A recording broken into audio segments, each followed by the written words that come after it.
How do you perform operations on fractions? For all operations, it's preferable to have them in proper form or improper form, but not mixed. Let's start with adding and subtracting. In very simple terms, if the denominators are the same, then you just keep the denominators and add or subtract the numerators. For example, a quarter plus a quarter equals 2 quarters. So the denominator stays the same, and you just deal with the numerators.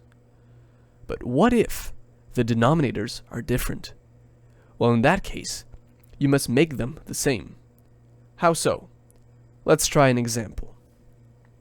Here you have 5 over 7 plus 8 over 9.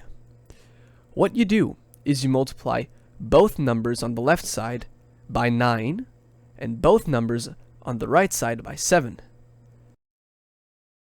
This gives us 45 over 63 plus 56 over 63 for a grand total of 101 over 63.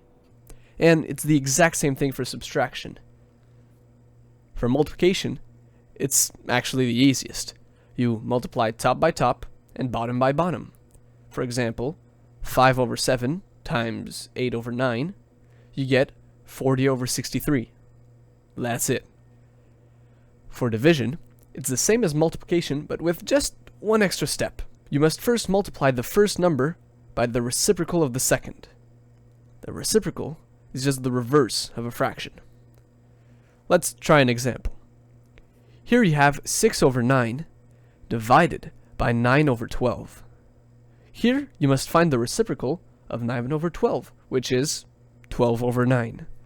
Then you just multiply them and get 72 over 81. And there you go. That is how you do basic operations on fractions.